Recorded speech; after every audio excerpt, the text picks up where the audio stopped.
Adam. It is the CIFN Midday Update for a Friday, sponsored by Integrated Seed Solutions over in Flanagan with the Amplify Yield Technology. Saw one of their helicopters fly across a field the other day. Dale Durkle joins us now on the Midday Update for grain cycles. Dale, I always feel like a kid, but I want to get out there and watch those crop dusters. They're amazing to watch. Yeah, that's what I call it's bumblebee time of the year. Yeah, good way to look at it.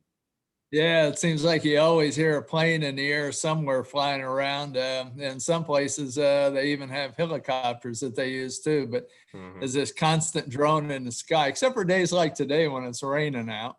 Yeah, today's not the best, but well, it's kind of a weird mix too. We're used to it lately. We're seeing wet weather and higher markets. What's the deal today on this? Well, really what's going on today, as far as that's concerned, is a twofold impact. Number one, we've got talk around the trade at this point about we're going to have some cash corn contracts by the producer washed out down in Brazil because of poor crops on the second crop and low yields, everything included. And that's expected export sales cancellations along the way. So we're getting some lift off of that here today. But the other thing that's given the market a bit of a lift is constant talk about long-term weather. Here in the short term, on Sunday, we're going to finally see mother sun that we haven't seen for quite a while.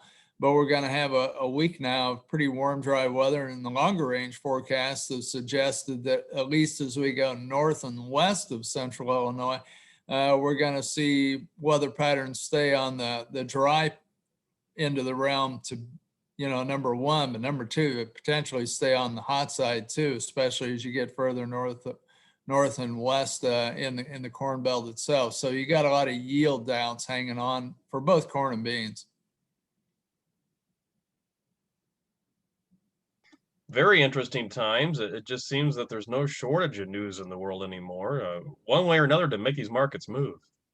Well, right now it seems like, we've got people really homing in right at the moment on yield impact here in the U.S. this summer. And it's because we have two different kinds of crops going on here, two different kinds of weather. You go from, let's say, eastern Iowa, Missouri, south and east, you really see that we're having an abundance of moisture, and that's causing variable conditions on the crops, as you've seen some of it yourself. As I drive around Bloomington Normal, we see a lot of variability in the crops where we've had too much water pressure in some places. But then as you go north and west, especially north and west of, let's say, Iowa City, Des Moines, Iowa, somewhere, then you start moving into an area where you have dryness persisting in big areas, although we have had some pockets of some pretty good rain and some improvement. But it's this pattern of the eastern corn belt has had generally good weather, the western corn belt has not. And you said your own rain gauge you dumped there on the east side of Bloomington last night. That was pretty impressive, I thought. Yeah, we've had 3 inches here, and I talked to a friend of mine over by Aerosmith, and this was early this morning when I saw him, and he had 3.5 inches by that point, and we've probably had another inch since that point in time. So he's getting inundated, and my mental total right now is over the last 3 weeks or so, I've had somewhere just north of 21 inches of rain so far. What are you hearing about this soybean crop around here, maybe in particular or beyond? We all know beans don't like wet feet. We're seeing some light colored beans, and there's some concerns over what they might yield this fall. It's something we're going to have to start to play in and factor in. It hasn't been talked a lot about up until now. There's been more emphasis, more attention paid to corn, and rightly so. But beans right now are just starting to move into more important development stages at this point. So I think there's going to be a lot more attention paid to it.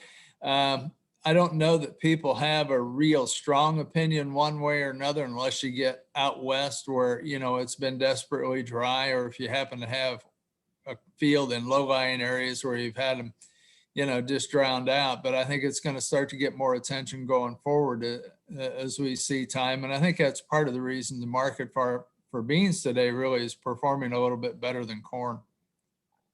Any other thoughts to share with us today, Dale?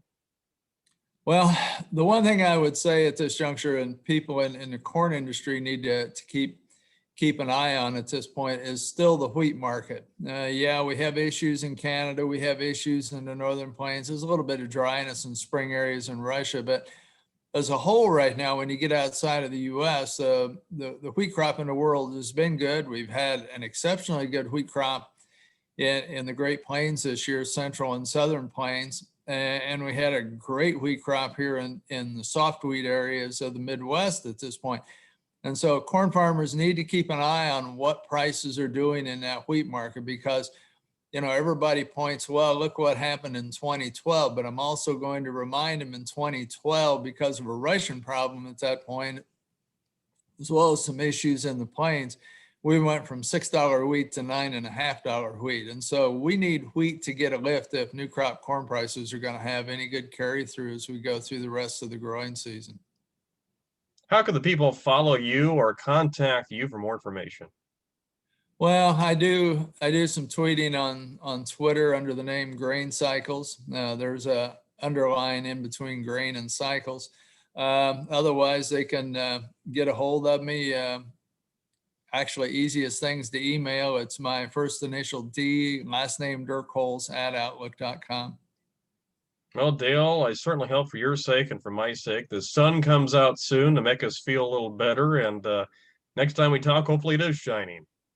I think it will be here somewhere along the way. I just hope we don't go from one end of the extreme here in Illinois to the other end of the extreme where it turns out real dry and real hot, to finish out the growing season. That isn't going to be good for a crop. No, we don't need it all to shut off right now, but we'll see what happens. Dale, have a great weekend. We'll catch you next time. Hey, good talking to you. All right. Dale Dirkholz of Grain Cycles here on the CIFN Midday Update, sponsored by Integrated Seed Solutions over there in Flanagan.